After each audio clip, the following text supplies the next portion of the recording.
Plainville Historical Society. Today we're going to be recording a few of the old aviation stories that are here in town.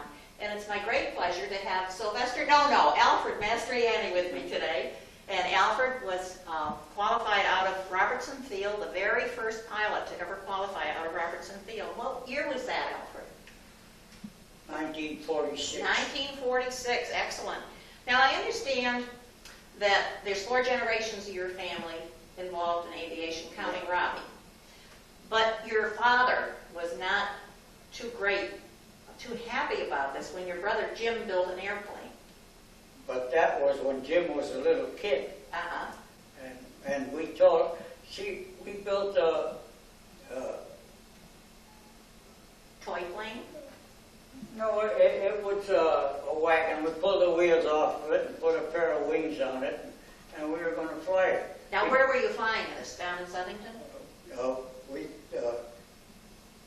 didn't try to fly it here because there are no hills. Right. So we went to Southington, and there's a steep hill. I don't remember the name of this hill, but it was very steep. And there we met Johnny Pernell, a friend of mine, that fooled around with mechanical things with us. And we took off down the hill, and the darn thing did leave the ground, but fell apart before it hit the ground again. Well, that happens to a lot of aviators. Well, of course, it was only made out of a regular soft box wood. But you actually had an engine in that, didn't you? Well, we took the engine out of an old Pope Hartford. I had that engine in a automobile too, but the automobile ran all around. But it didn't take off. No. Now tell me about Jim's plane, the big plane that Papa chopped up. Well, because that one failed, he's going to make one that would fly, and we built it inside. There was no way of getting it out anyway. And this was in the chicken coop, right? Oh, yeah, the big long chicken coop used to be out there. And my old man came in there and he chopped it up into little pieces. He says, "You kids aren't going to break your neck if I can help it." And he also said something else. If man was supposed to fly... Yeah, he said if we were supposed to fly, we would be born with wings. What are you trying to do? If he could just see the 4 generations that came after him, now you're all involved in aviation. Yes, my son, my grandson, and my great-grandson are pilots. Well, you must be very proud of them. Well, that's because I worked at the aircraft factory later. And which factory was that, Mr. I worked at Chatsworth Aircraft. I was foreman in the finishing department, and I learned a lot about airplanes. And what was your job there? I was we used to anodize the propellers for Hamilton Standard, plus the parts for the Vought Corsairs we were building at the time. Now that was a very famous plane with Corsair. Oh, yeah, we used in the war. I got my name in a lot of them. Did you wrote it inside? Oh, sure. Oh, you didn't. Sure.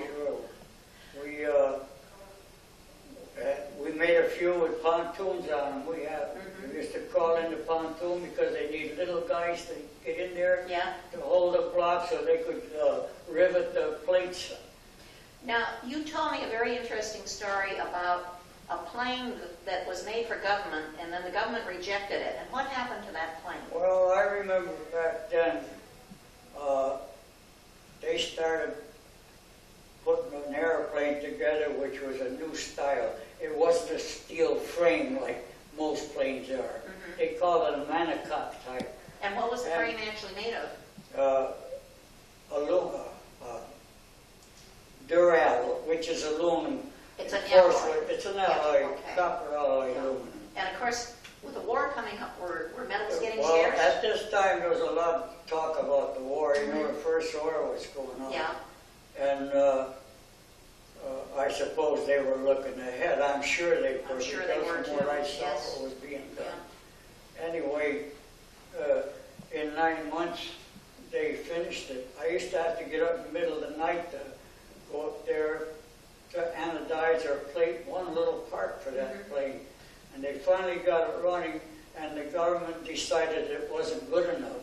Well, now, back up just a second. Wasn't 9 months a very short time to take it from drawing board to a finished It plane? sure was. That's why they were so proud of it. So they must have worked like all kinds of shifts. Day and night. Yeah. So it went to So the government clock. really thought they had a hot item here. Well, they did. Yeah. But evidently somebody decided it wasn't good enough. Might have been a political thing. So I did see we had some visitors one day, a bunch of Chinamen came walking through the shop, and I inquired what it was all about. Now, were they Chinese or Japanese? Japs, I should have Japanese, said. yes. This is before I became the foreman. And I inquired I wondered what they were there for. And then later I found out they bought the design and the plane, which, From the government? no, from Watts. Oh, I see. Government did not buy it. That's right. They had already relinquished their right Yeah. to it. Okay. And do you remember what time or what year was it we got into it? 1941. 41? So that wasn't too long before that. Was it a little, no, it wasn't very long. Not long. I'm trying to remember because I think you said 1937. we started when we started to do a lot of aircraft in metal. We stopped making Canvas and so the other type Yeah. of plane. Now I tell remember- me what happened with that plane. Let's follow that thread through. The Uh, Japanese bought it and took it home. And I'm almost positive that was the zero that they used against us because it was almost identical. Almost identical. Yeah. Well, this is the kind of thing that happens. And across I'm not board. the only one that knew Yeah. that. Yeah. Well, that's an extremely interesting story. Just hold on. As far as I'm concerned, Now, I understand that at one time some real barnstormers came in down by the high school, and you remember that because you were in the process of buying your house. that was in back of off of East Street, just in back of automobile place. Parsons. They landed in there too? Yeah, no, that was at that time it was a track. Yes, it was a racetrack. Racetrack. Right. Oh, so they came into the racetrack. No, they came into the field, which was near the racetrack. Okay. That's why they landed there. I see. I guess. I see. And they charged people for rides? Oh yeah, they $1 or so for a ride. Yeah. And they got plenty of taking us. Now, I understand the gentlemen used to go down there for a specific reason because they wanted to see some pretty ankles, right? Oh yeah. When the ladies got up into the They'd plane, line up and holler, whoa, whoa. men haven't changed at all. Now, these would have been like right after World War I because that's when a lot of barnstorming was going on. Yeah. Yeah. Now, the barnstormers would have worn some special headgear. Oh Is that yeah. correct? And I understand that this They, is they yours. didn't have any, they had just a little windshield. And they didn't, they weren't enclosed. So the bugs and things were coming Yeah, right in so your they had face. to wear helmets. And of course it with was cold. glasses, something like this. I think This is going to be, now this is the fashion segment of our show. this, it doesn't fit me no more. Oh, sure it does. You could get it there. Can you get it down? I think you had it backwards. There you go. I think that's the way. Sure, that's better. Don't force it. You might rip it. That's great. We can This see is what it what looks they like. look like. Okay. Now, tell me about the white scarf because that's They where had we a started. scarf wrapped around your neck Yeah. because that's the only way, the easiest way to tell whether you're flying in a straight line or not. Because if you turn to right, the scarf, you'd see the scarf there. If you went the other way, the scarf would be on this I'll be side. darned. So you keep it at the Yeah. middle. So Now, you- even Snoopy today wears that scarf. Well, oh yeah, You know, Snoopy the wore it. Beagle. I wore it in my eaglet. Yeah? Sure. Now, tell me about the eaglet because I've seen pictures of that plane. That was a 1931 American Yeah, eaglet. it's now in the museum in Rhode Island. Really? Yeah. Yeah. And how did you come to acquire that? Well, a friend of mine had it, and he couldn't hang on to it, and at the time I had You mean a like loan. financially? He couldn't get it? I see. Financially, yeah. So I bought her from. Mhm. It cost me all of $300. You bought an airplane for $300? That's At the amazing. time, yeah. Yeah, that's He great. said if I bought it, he'd check me out in it. In other Yeah. words, we'd fly it until I could handle it right. Now, this led up to you getting your pilot's license. But then of course, he wasn't an instructor, so an instructor, my instructor was an old Army pilot instructor. Mm-hmm. His name was Aviators. And you took your lessons out of Robertson Field, which was just a hayfield then. But I flew out of Robertson Field probably 2 months before I soloed. And at that time, I didn't tell you this before, but at the time I tried to buy the field from Robertson. Really? Yeah, but that made him go to Hartford the next week and sign up. But he wouldn't sell it to me. Well, that was his lifetime dream to have an airport. Yeah. Yeah. Now, so you soloed, and you had a certificate saying what? A special certificate, or a special paper? Well, the newspaper had a little story about it, because I was the first guy to solo out of that after he made an airport. After it was an official airport. Yeah, an official airport. Great. Mr. Mastrianni, or Sylvester, or whatever your name was. Alfred. Alfred, all right. Looking back over all the years of your flying and all your experience now with your son and your grandson and maybe your great-grandson, what was the scariest moment that you ever had? Well, I was flying the Aviator above Plainville, and the engine swallowed a valve, which means that we were done. We had to come down or get down, and before we could, it caught fire, and so I said to the friend, shall we jump or try to make it? So we decided to try to make it because... Excuse me, did you wear parachutes in those days? Parachute? Heck no. No such thing, huh? No parachutes. So we had to try to make it. But we did it all right. You know, they taught us a lot better than they teach people now. I bet they did, yeah. Because we were able to slip it in. Mm-hmm. You came into the wind. Oh, we came in with the wind, but we were able to slip it down. In other words, that means that you can slide down to the landing no matter when you want to, not when the airplane decides to let you. I see. And that put the flames out, did it? And that put the flame out. Now, this was a canvas plane. Oh, yeah. So you had plenty to burn there. Oh, yeah, sure. But it put the fire out instead. Mm-hmm. And you said a friend was circling around you in another plane? This friend of mine was flying over the field, which happened to be in Bristol at the time. He saw the flames, and so he beat it to the airport to tell them that we were in trouble. Yeah. And so there were a bunch of guys out there. Now, there would have been no radios in these planes. No. So he had to go and manually do this. He flew back to the field. We're not that far from the field, you know. Yeah. And he flew back and told them we were coming in on fire. But we put the fire out when we landed. Now, was your plane badly damaged? No, not too much. We rebuilt it at least 3 or 4 times. You used linen on those planes? Yes. Yeah, and then you coated them with something, dope. Dope and paint them. We had to do that every 3 or 4 years. Now, I understand you had another story you wanted to tell me, too, over Farmington.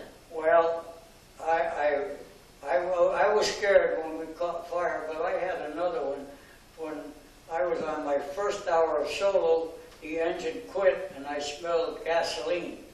And I was afraid that it would burn up. So I made a forced landing in Farmington. In the flatland there? There was all fields in those days. Yeah. Well, we landed in streets, Sure. in the farms everywhere. And that was no problem. You could land almost anywhere. And I made it anyway.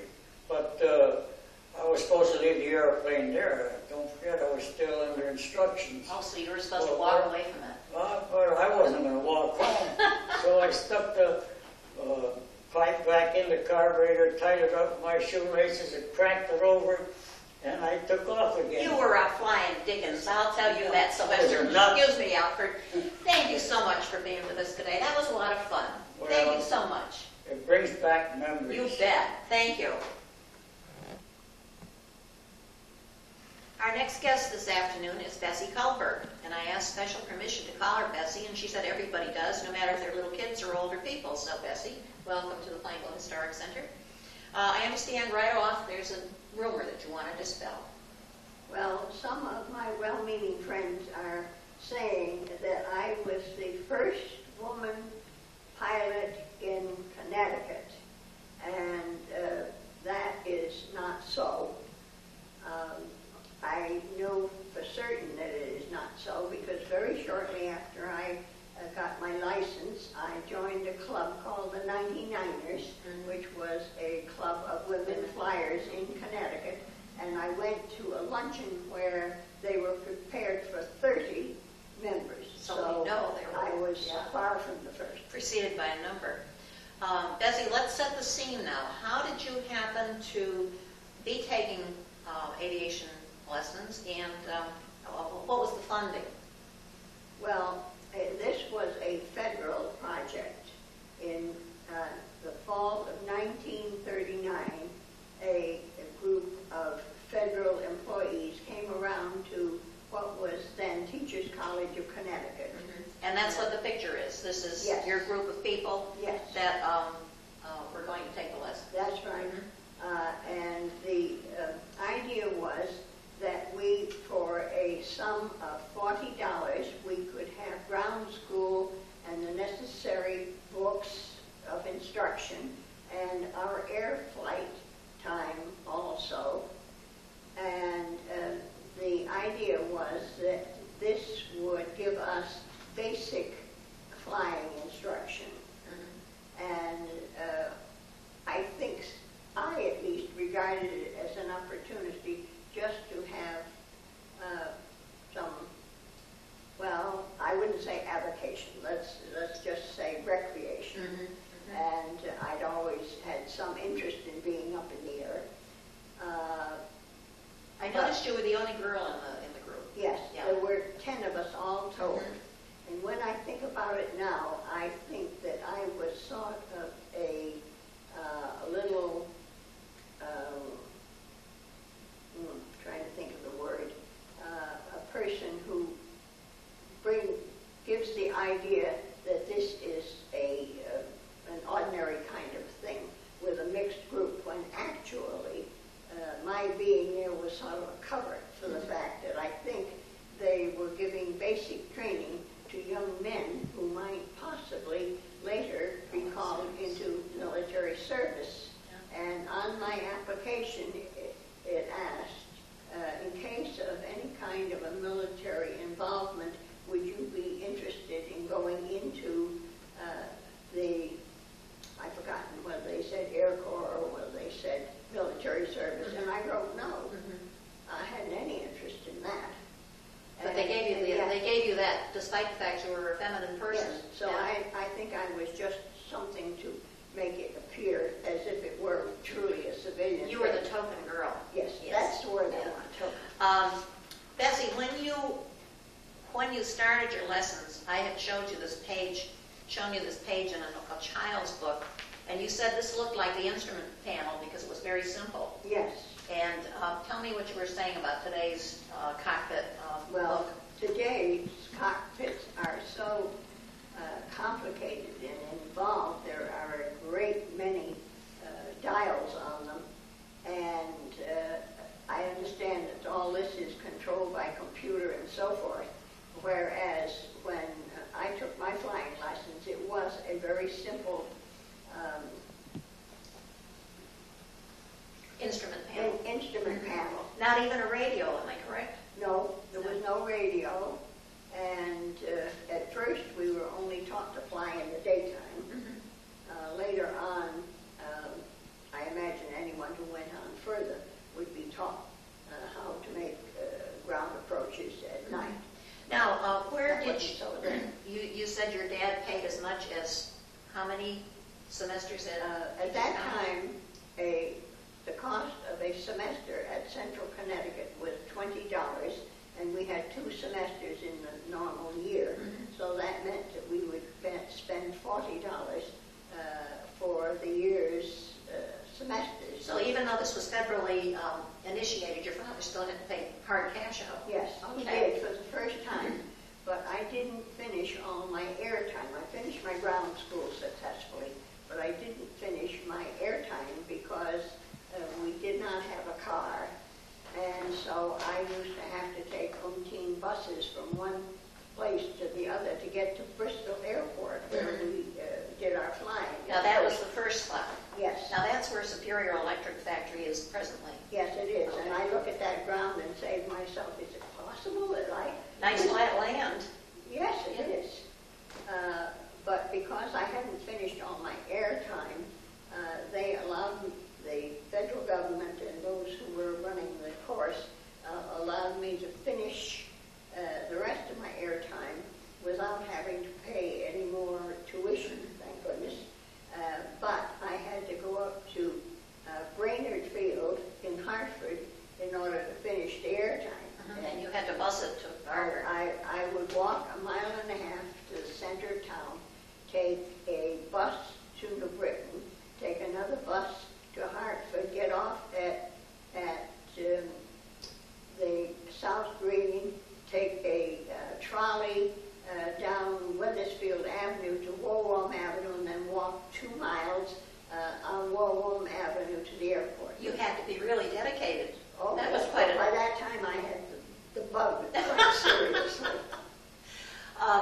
Do you remember as a child being interested in planes? I mean, was this something you were always interested in, or not until the opportunity presented itself? Well, of course, I was born on a farm, on a hill, and I could look off and see nature and the clouds and the birds and all such things, so that I felt a part of the open air, let's say. But at that time, of course, there were very few airplanes. Now, what part of town did you grow up in?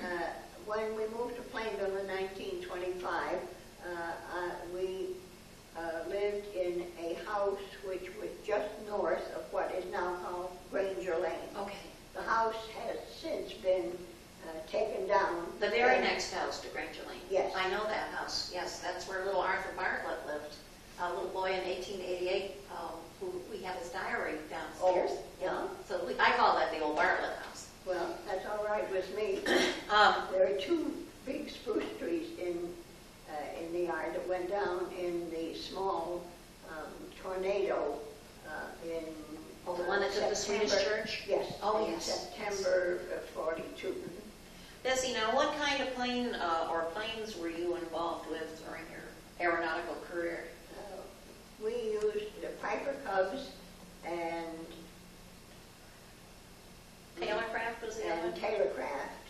No, I know both single engines. I know what a Piper Club looks like. Was a Taylorcraft a larger plane or about the No, same? just about the same. Okay. And when you were up at Brainerd Field, were there any happenings, any adventures that you remember, or was it pretty much cut and dried lessons? No, I had a very good instructor. Of course, the traffic at Brainerd Field was greater. Even then? Oh, yes. Mm-hmm.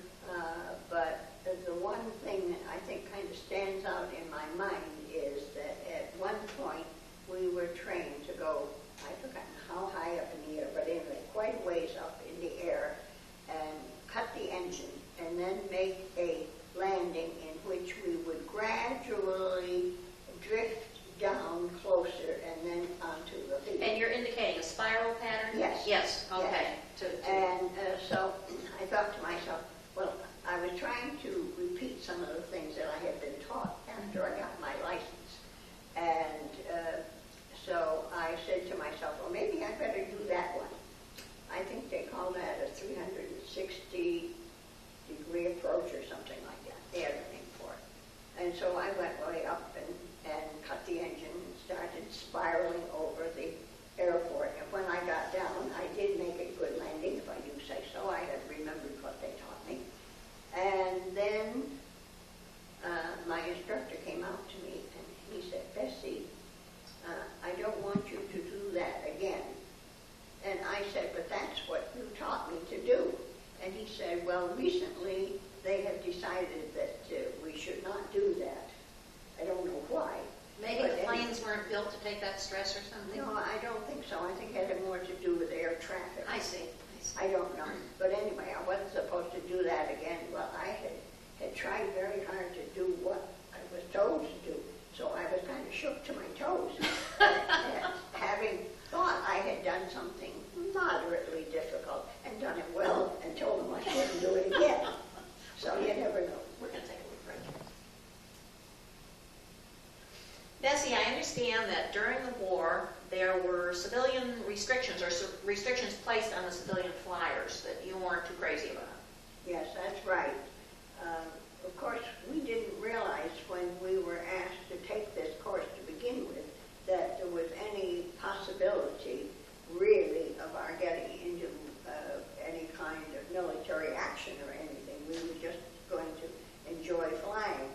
But we graduated in June of 40, and of course it was only about a year and a half before we were really into it, as anyone who remembers the history would know. And so for a while I enjoyed flying around, just going for like a Sunday afternoon drive, you might say. But then when we became involved, then naturally the government wanted to know where all these little planes were going that were flitting around.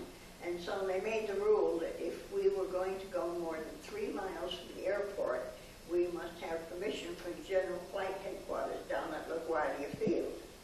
Well, that was a lot of red tape for no particular firm purpose.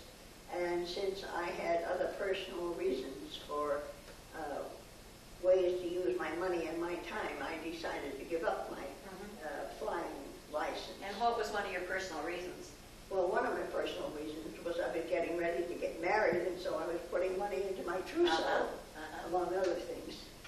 And so I gave up flying, but on a beautiful day like this day with the sun shining, I'm wishing I were up in the air. Once in a great while, I go to an airport and ask them to take me up for a joyride, just so I can enjoy this central Connecticut area. Now, I understand that you're... at this time of year. Yes, it's beautiful any time of year. Now, I understand you used to take your mom up. Yes, I think my mother really had a suppressed desire to fly herself. But Now, of tell course, us who your mom was, because people are going to my recognize mother her. was Alfred Wilson. And everybody remembers Mrs. Wilson. She was born in 1888, and of course there were no Flying flags. machines in those days. But she seemed to take joy in my flying, and when I finally got my license so I could take passengers, I used to take her with me. And she used to enjoy it so much. But one day I said to myself, I think I better work on practicing my approach landings and takeoffs, because that's the precise thing you have to be good at. And so I said, I'm going flying, and Mother said, good, I'll go with you. And I said, but I'm only going to practice my landings. And she said, well, that's the part I really need to practice too, because it's when we're near to the ground that I have some questions about the situation. So she went with me, and ordinarily I would take her down over where she grew up, Middletown and Higginham, and she would look out and say, well, now this is where one friend lived, and that's where another friend lived, and she named the houses, and I would say, well, how do you know? The houses looked like postage stamps. Sure they did. But she remembered the location of the houses. But she really enjoyed it, She was really enjoying it. And then, of course, much later we got onto the commercial jets, and we went to California once, and then we went to Great Britain another time, and she had a ball. Bessie, I want to thank you so much for being with us today. That was quite a little flight we took, wasn't it? Yes, Thank it you was. so much. I really wish we had more time, but the girls are signaling. Our time is all gone. Thank you Well, very much. I really appreciate you coming. Thank you